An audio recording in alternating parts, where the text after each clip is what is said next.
안녕하세요. 오늘도 사연 살롱을 찾아주셔서 감사합니다. 40대 미혼 여성이에요.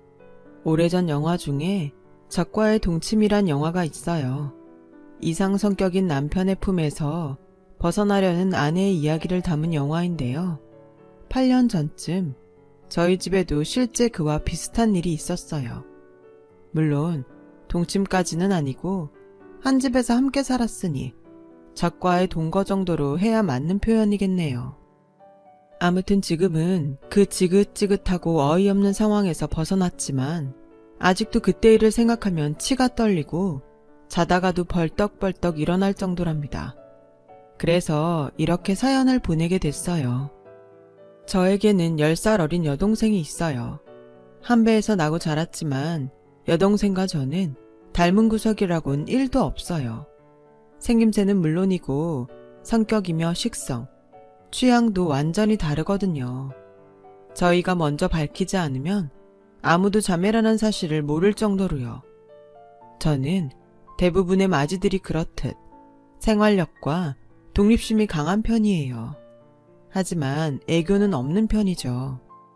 반면 여동생은 겁이 많고 의존적인 성격을 가지고 있지만 상냥하고 포근한 성격이에요. 그래서 저와는 달리 어른들한테 인기가 많은 편이죠. 동생과 제가 이렇게 상반된 성격을 가지게 된 건 부모님 탓인지도 몰라요. 저희 부모님은 제가 중학교 3학년 때 이혼을 하셨어요. 원인은 아빠의 외도였습니다.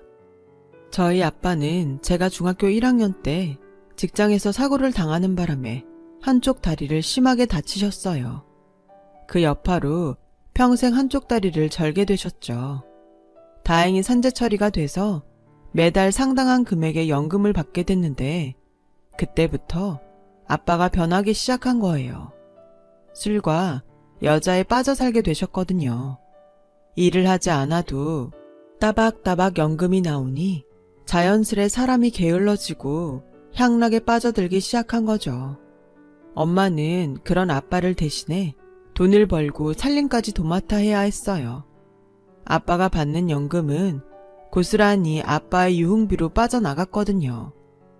점점 망가져가는 아빠를 볼 때면 정작 다친 건 아빠의 다리가 아니라 정신이 아닐까 생각될 정도였어요. 그래서 점점 아빠와 멀어졌죠. 그러자 엄마가 그러시더라고요. 멀쩡하던 사람이 하루아침에 다리를 절게 됐는데 그 마음이 오죽하겠니? 그러니 아빠 탓만 하지 말고 아빠 마음을 이해하려고 노력해봐. 하지만 얼마 뒤 늘 부처님 가운데 토막 같던 엄마조차도 더는 아빠를 두고 볼 수 없게 되어버렸어요. 아빠가 7살밖에 안 된 제 동생을 데리고 내언녀 집에 드나든 사실을 엄마가 알게 됐거든요. 다른 건 몰라도 자식들 앞에서까지 그런 추잡스런 짓을 하고 다닌 아빠를 엄마는 용서할 수 없었어요. 그래서 이혼을 감행하기로 했죠. 그래도 아빠가 양심은 있었는지 엄마한테 저와 여동생을 맡기면서 아빠 앞으로 나오는 연금을 위자료와 양육비로 엄마한테 넘겨주셨어요. 나중에 알고 보니 아빠의 내언녀가 그렇게 하라고 했던 거였지만요.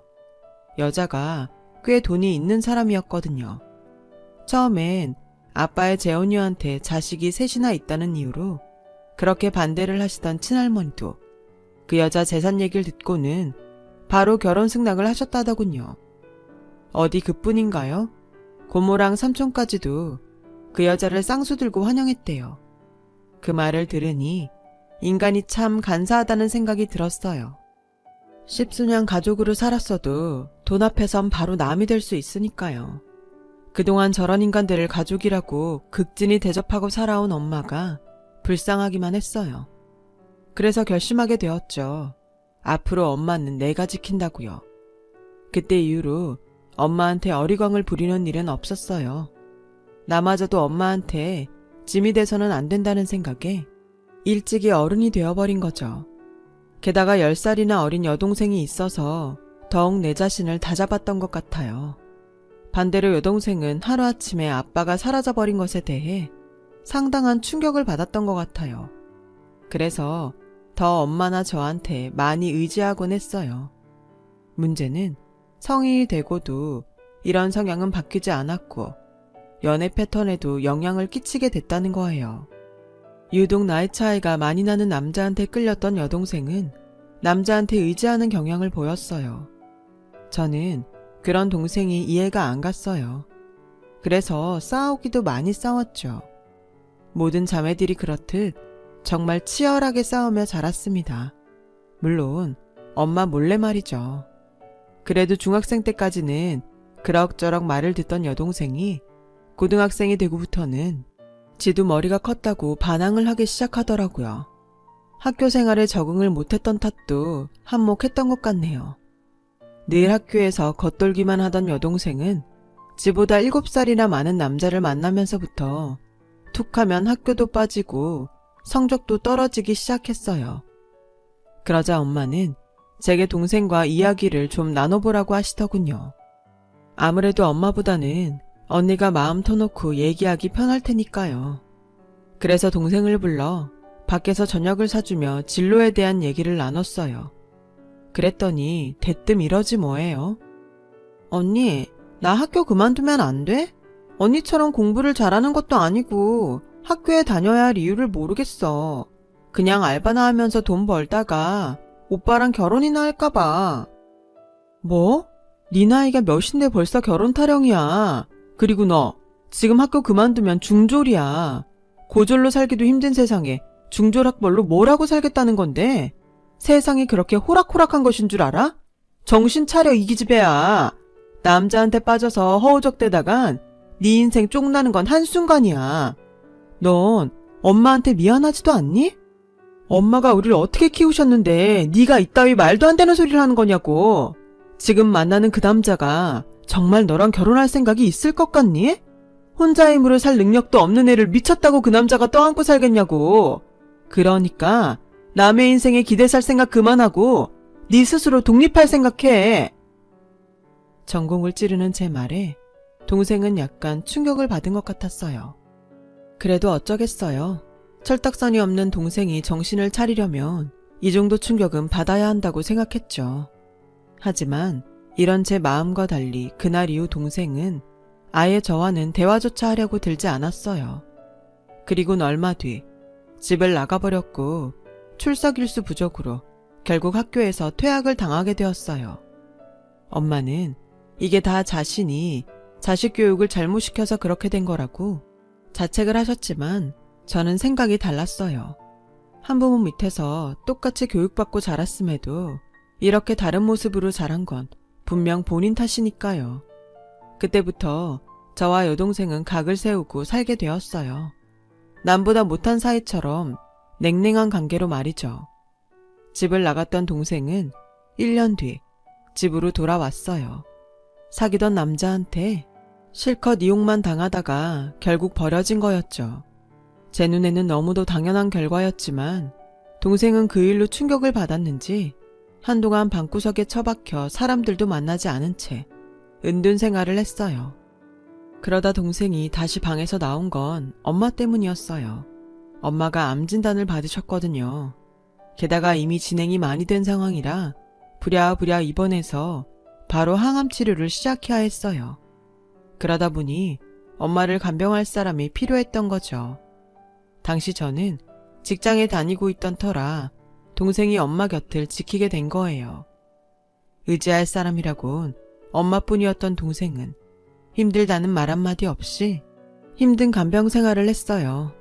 주말엔 제가 교대를 해주긴 했지만 그래도 평일 내내 엄마 곁을 지키며 병원에서 지낸 건 동생이었죠. 지금 생각해봐도 그때 일을 생각하면 동생한테 고마운 마음 뿐이에요. 저는 그렇게까지 못했을 것 같거든요. 약이 독해서 먹는 족족 토하는 엄마를 하루에도 몇 번씩 씻기고 달래며 엄마의 암투병을 함께 했으니까요. 같은 병실을 쓰는 보호자들도 모두 감탄할 정도로 동생은 엄마를 극진히 돌봤어요. 그리고 그 덕에 엄마는 차도를 보이기 시작했고 1년쯤 지나 퇴원을 할 수 있게 되었죠. 그렇다고 완치가 된 건 아니고 집에서 생활하며 항암 치료가 있을 때만 병원에 가기로 한 거였죠. 답답한 병원에만 있다가 1년 만에 집으로 돌아오니 엄마도 동생도 표정이 한껏 밝아졌어요. 동생은 의사 선생님 권유대로 엄마를 모시고 매일같이 동네를 돌며 가벼운 산책에 나섰고 암 환자에게 좋다는 음식으로 엄마의 식단을 구성했어요. 그간 병원에서 함께 지낸 시간이 길어서 그런가 엄마와 동생은 마치 한 팀처럼 움직이곤 했죠. 제가 서운함을 느낄 정도로요. 동생은 그 후로 5년이 넘게 엄마 간병을 도맡아 했고 엄마가 완치 판정을 받은 이후로는 아예 간병사 자격증을 취득해 간병인으로 취직을 하게 되었어요.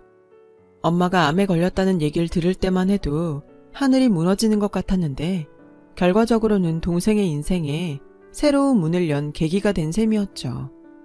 그렇게 동생은 간병인 생활을 하며 생애 처음으로 사회생활을 시작했어요. 또래 친구들은 한창 대학 생활을 하며 소개팅도 하고 MT도 다니는데 일주일 내내 병원에서 환자들과 씨름하는 동생을 보니 마음이 아프더라고요.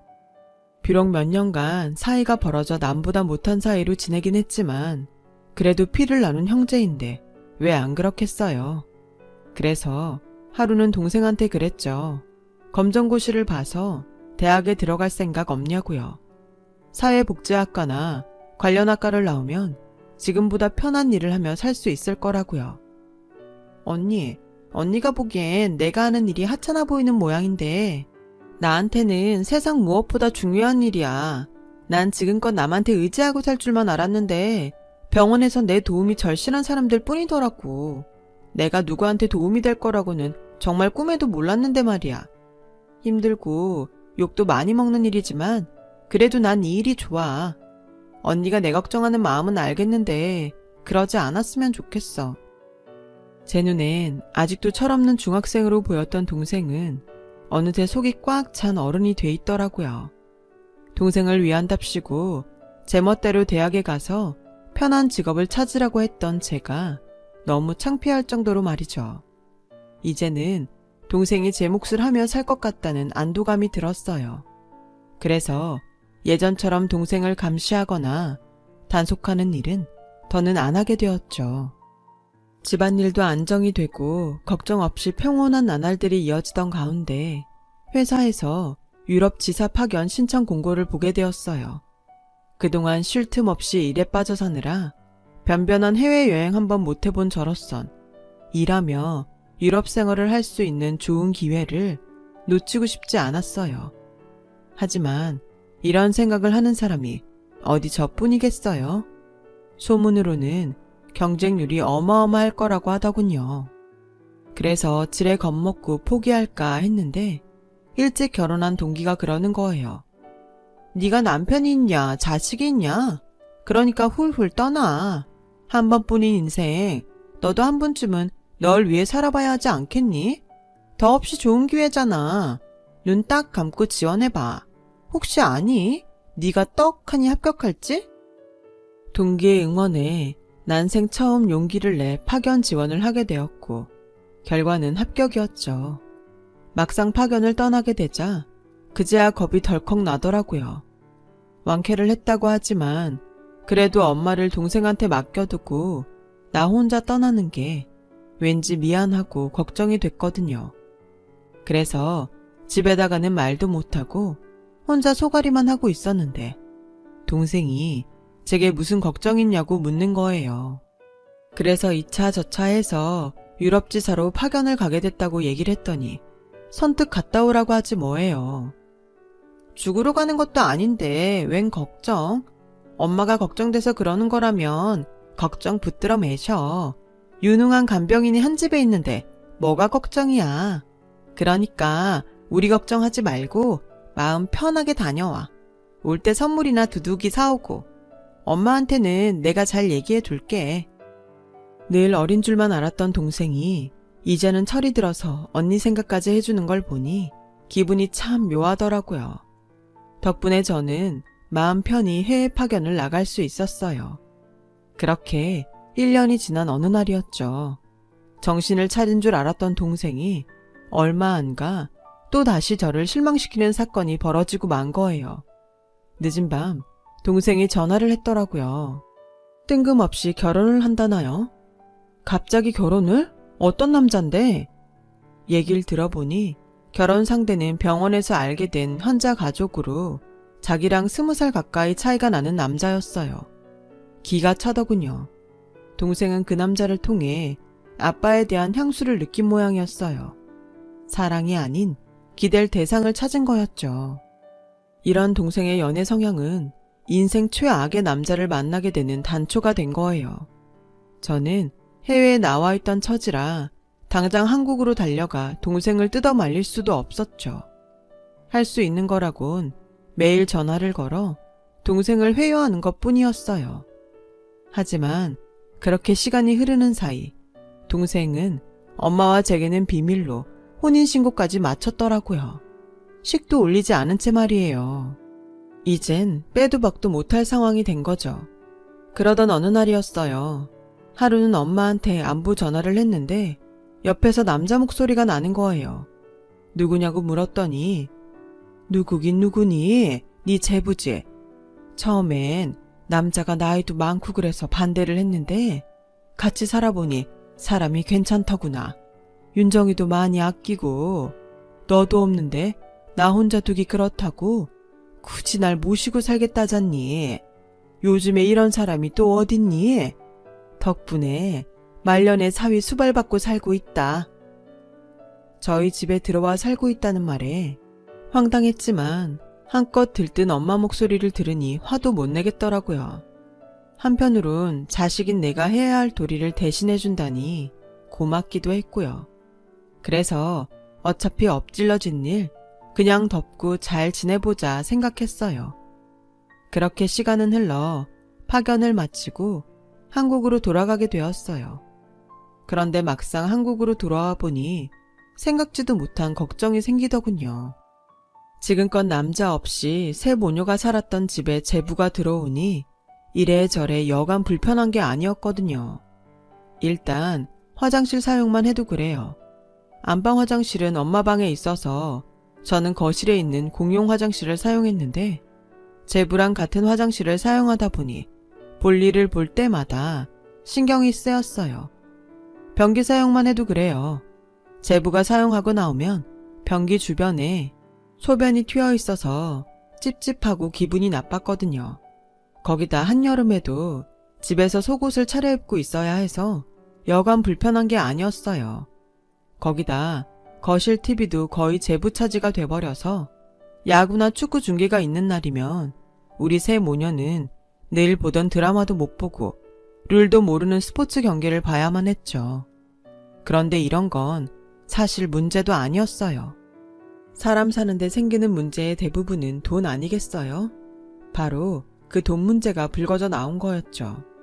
엄마 앞으로 드러났던 보험들이 전부 실효됐다는 통지서가 날아온 거예요. 암 진단을 받았던 경력이 있어서 새로 보험 들기 힘들까봐 그동안 들어둔 보험이라도 실효되지 않도록 관리를 해왔던 참인데 말이에요. 엄마, 그동안 통장에서 엄마 보험료 안 빠져나갔어? 왜 보험료가 밀려서 실효까지 당해? 통장 줘봐. 내가 가서 통장 내역 좀 찍어보게. 통장에 매달 300 가까이 돈이 들어오는데 보험금 20만 원 빠져나갈 돈이 없다는 게 이상하잖아. 그랬더니 엄마가 한사코 마다하시며 통장을 내놓지 않으셨어요. 그럴 사정이 있었다면서 자꾸 뭔가를 감추시는 것 같더라고요.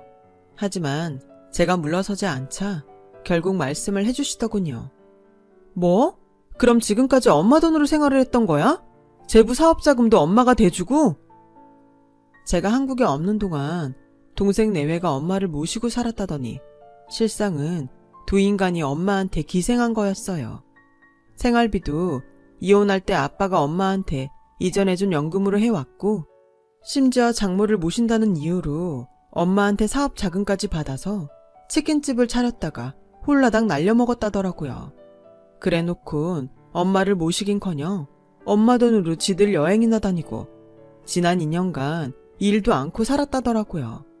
결국 두 백수가 엄마 등에 빨대를 꽂고 살아왔던 거였죠.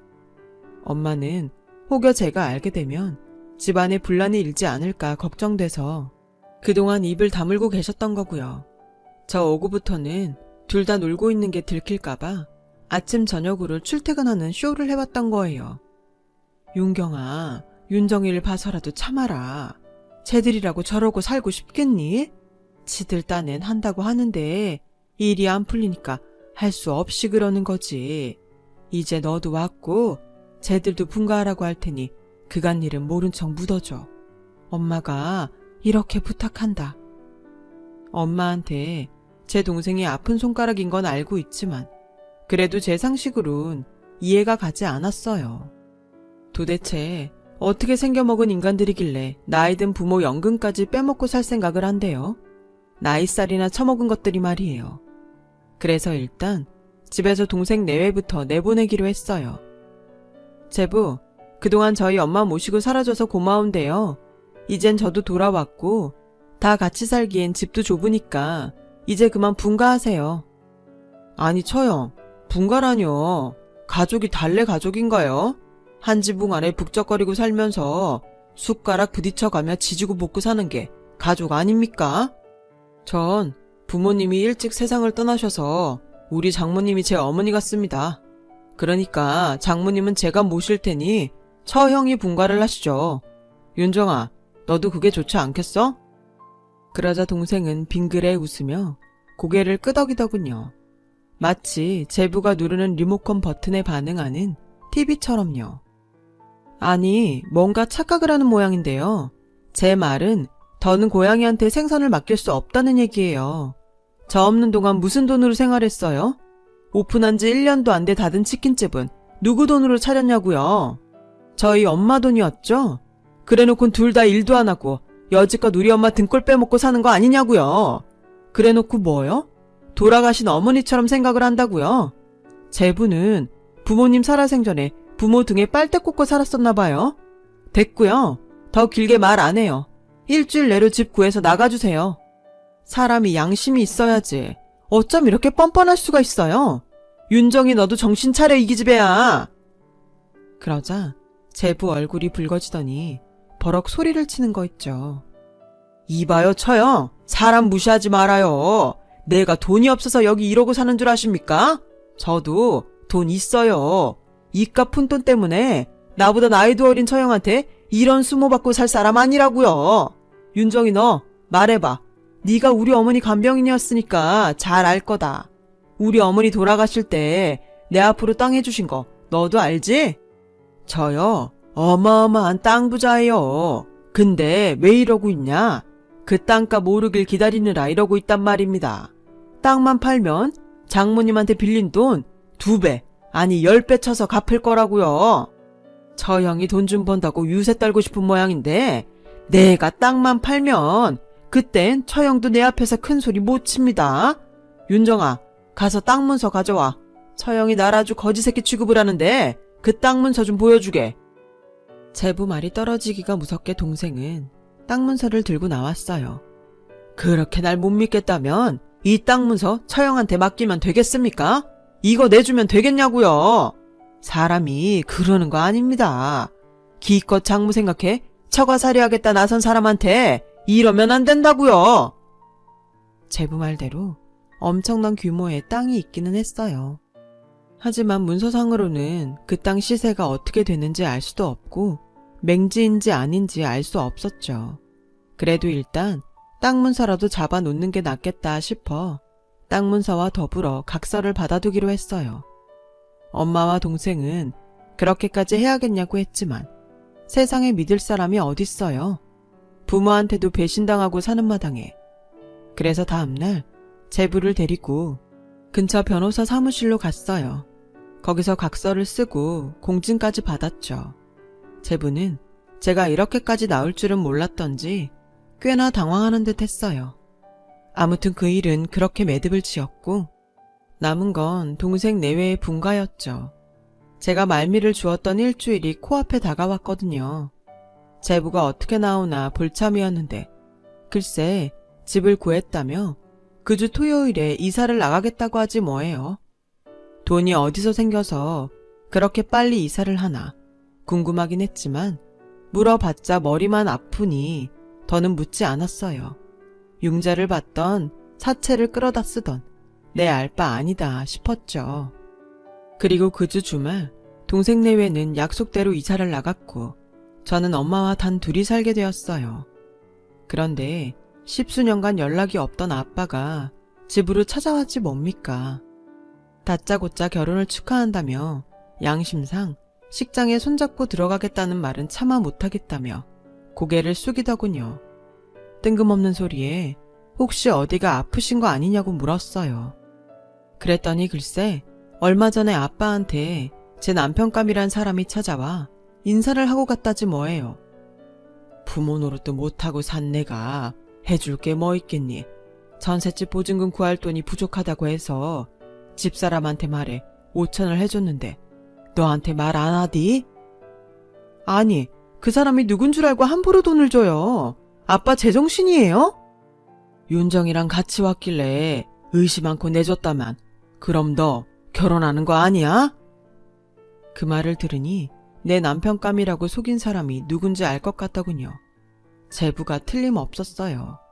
알고 보니 동생은 아주 오래전부터 종종 아빠를 찾아가 용돈도 받고 숱하게 돈도 뜯어 썼던 모양이었어요. 하도 그러니 아빠 부인이 한 소리를 했고 그때 이후로는 연락을 끊고 살다가 이참에 이사 보증금을 구하러 남편과 찾아갔던 모양이에요. 이젠 하다 지 언니 결혼 자금까지 받아 챙긴 거였죠. 아무리 동생이지만 더는 참고 넘길 수 없어서 그 길로 동생네 집으로 찾아갔어요. 여전히 두 사람은 일도 않고 집구석에 들어앉아 TV를 보고 있더군요. 이거 내 신혼집 아닌가? 근데 왜 당신들이 여기서 뭉개고 있어? 이기집애야, 넌 이제 언니 결혼까지 팔아가며 돈 뜯어 쓰고 사니? 언제까지 그따위로 인생을 살 거야? 네가 그 모양이니까 네 주변에 저런 똥파리 같은 것만 꼬이는 거 아니야. 더는 길게 말 섞고 싶지 않으니까 당장 이 집 계약서 갖고 와. 네가 아빠한테서 나 팔고 받은 돈 아빠한테 돌려주게 당장 가져와. 그리고 제부, 인생 그렇게 살지 마요. 나이나 어리면 어려서 그런다 쳐요. 그 나이 먹고도 어쩜 애만도 못해요? 제부 땅 팔리지도 않는 맹지더군요. 그깟 돈도 안 되는 땅 팔아서 부자 될 생각 일찌감치 접고 우리 아빠한테 받아간 5천이나 내놓으시죠. 안 그럼 사기죄로 고소할 테니까 알아서 하라고요. 그러자 제부가 본색을 드러내더군요. 야, 너도 네 동생이니까 알 거 아냐. 내가 왜 이런 애랑 결혼을 했겠니? 학벌이 있기라니 똑똑하기라니 그저 멍청해서 남자 말 잘 듣는 거 그거 하나밖에 더 있어? 이런 거 데리고 살아주면 니들이 고마워야 하는 거 아냐? 하다못해 월세집 하나 정도는 해줘도 되는 거 아니냐고. 내가 1억을 해먹었냐 10억을 해먹었냐 고작 5천 가지고 이 난리야. 그리고 맹지른 땅 아니냐? 기다려봐. 강남 땅도 원래는 똥값이었잖아. 그게 금싸라기 땅이 될 줄 누가 알았겠어. 내 땅도 그렇게 안 되리란 보장 있어. 그러니까 그거라도 먹고 떨어지란 말이야. 안 그럼 어쩔 건데? 재주 있으면 배 째고 가져가시던가. 어차피 네 아빠 속인 것도 다 네 동생 짓이고 내가 사주했다는 증거는 하나도 없으니까. 그러니 고소를 하든 고발을 하든 네 마음대로 하셔.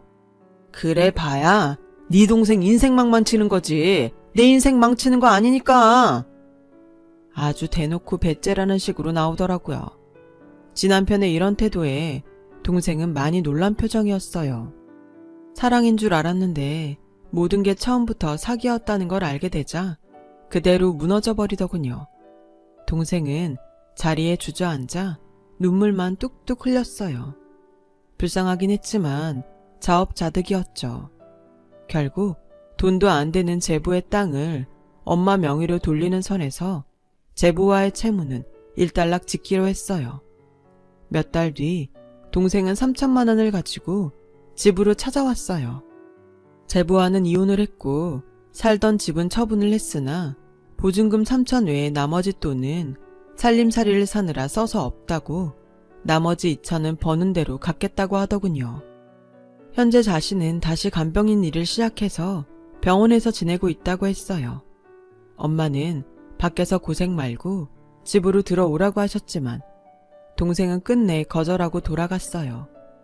그렇게 연락을 끊고 산지 8년쯤 지난 어느 날이었어요. 뜬금없이 제부가 집으로 찾아왔더라고요. 다짜고짜 돈 1,000만 원을 내밀고는 자기 땅을 돌려달라고 하더군요. 이미 8년 전에 소송을 통해 명의 이전을 끝낸 땅을 말이죠. 자신이 치킨집을 차릴 때 엄마한테 빌린 1억 5천 중 나머지 돈은 한 달 내에 갚겠다면서요.